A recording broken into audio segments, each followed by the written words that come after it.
Okay, here we are on overtime. Max, with the government issuing guidelines for driverless cars, should we embracing this new technology or be wary of it? Why do you know about this? Well, basically because there's a national security aspect to that. If it can be automatic, it can be hacked. Oh, right. So I don't know about you, but I dread the idea that one day somebody hacks all of our driverless cars at once and kills more Americans in one day than 9/11, which is something we need to be wary of. Oh my God. Just when I thought there was Sleep tight, everybody. There's something worse than a Trump presidency. You just identified There it is. If it's automatic, it can be hacked. Left to worry about. Yeah, that is very. No. I love how Max can just turn anything into like a zombie apocalypse. Yeah. Death and destruction. It's called neurosis. Lanhee, whether or not Trump wins, is the Republican Party forever changed? I don't know that it is. I've always thought of this as kind of a temporary correction, to be honest with you. I think after this election is over, though, the Republican Party does have some soul searching to do. But to say it's permanently changed, implies that I think this guy actually will have some permanent influence on how we think about the world. And from a perspective of someone who hopes that isn't true, I hope it isn't true. But it'll be an interesting discussion after. But isn't the problem their voters? I mean, they didn't want Trump, a lot of them, and we see a lot of these Vichy Republicans who go along because they don't want to upset the apple cart. They know better. They know better. They know where their bread is buttered and where their voters are. But, I mean, you can get rid of a Trump. You can't get rid of the voters.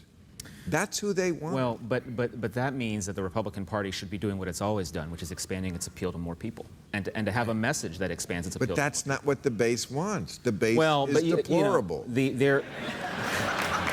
I think.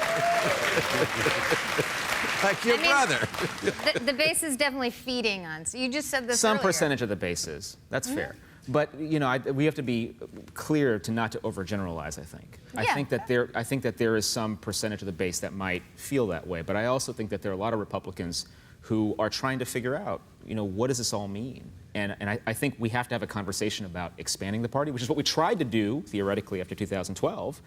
And now I think we're going to have to lose another presidential election to learn a lesson we should have learned after losing the last two. What do you do with your family when, you have these discussions with your brother, and then is there a point where you just go, okay, let's talk about something else? Well, I try to make it seem lighthearted in the column, but actually it can get pretty testy. And when I was covering W, my older brother said to me, if there was a hurricane, you would blame it on Bush. And then there was a hurricane, and I blamed it on Bush. Yeah. Katrina. Because it was a fuck up. Yeah, Katrina, he really of course. screwed up, so. But when it's your family, okay, I mean, you can't change your family, and you love your family no matter what. But, I never understood, Matlin and Carville.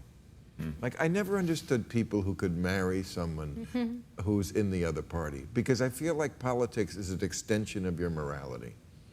Well, it feels like that this time, for sure. Right? Because you have, the differences between these two candidates, the kind of way Trump is talking about so many Americans. I've read articles about married couples where the husband, usually, of course, the guy is voting for Trump, and the woman, and it's literally causing a rift in the marriage.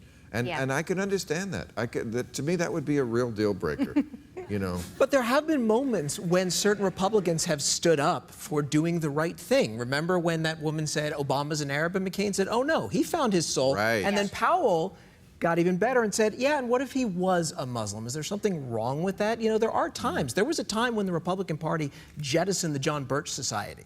The people who said foreigners get out, and they said, Right. That's un-American, and we're not going, if that means losing you, we lose you. Parties do that. The Democrats lost the South because they said, no, Absolutely. no more segregation. Yep. And this is the chance. This is the chance for you guys who sleep in Reagan underoos to suddenly come out.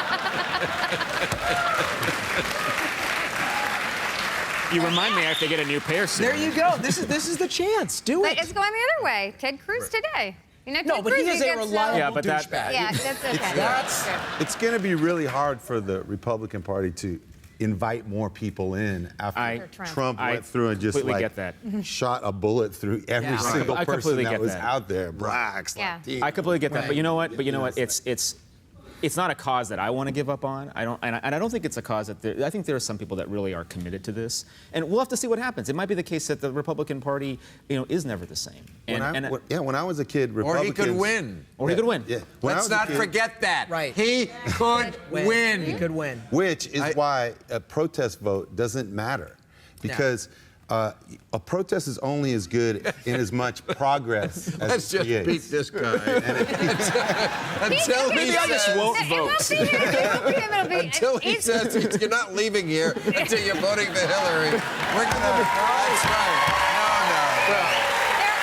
There are other people considering protest votes. Johnson, other people. Yeah, but why don't we all admit it to him? Why don't we all admit if there was a total whack job lefty running as the Democrat? Anthony Weiner. Right. If Anthony Weiner was running on the Democratic side, I would vote against him. I would vote against Weiner. I would totally if it was vote. Colin Powell on one side and Anthony Weiner on the other side, sign me up. Or Mitt Romney. Or Mitt Romney. I'd vote for Romney over Weiner. Right. Because Yeah, I would too. Okay, and so would we all. We're willing to go there, brother. You with us? Well, the Oh, man. leave this poor guy alone. He's a double pay. Hillary Clinton's no Colin Powell. He's That's a the double problem. pay. We double have pay. few enough Asian Americans on our show. We don't want to alienate them. Today you got two. Today you got two. This is your quota for the year. Yeah, I know, we're done. Okay. But we're not from Jamaica. Will there... and a Jamaican. Will there be repercussions for our food system as a result of the Bayer-Monsanto merger? Oh, not since the Hitler-Stalin pact have I applauded a merger like that one. This is a big one, and this is one of those headlines that nobody talks about. What happened was, for 12,000 years, farmers have banked a little bit of their seeds every year to replant. Then Monsanto came along and said, no, these seeds are intellectual property like iPhones. You need to buy new seeds every planting season. They control 90% of our soybeans, 80% of our corn, which isn't everything. That's bad enough. And now we are giving the control of our food supply to a foreign power, the Germans, who could very easily, legally, sell it to China, who could blackmail us with a food embargo the same way the Arabs did it in the 1970s.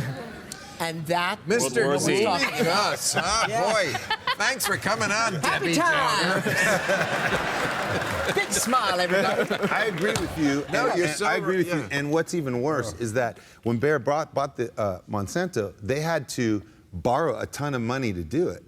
And so now you've got this company who's broke, who's got to make back all this money. They're going to do everything they can to make sure that no GMO legislation is passed in America. You think before, when they were spending millions of dollars, they're going to spend billions of dollars now to make sure that that doesn't happen. Okay.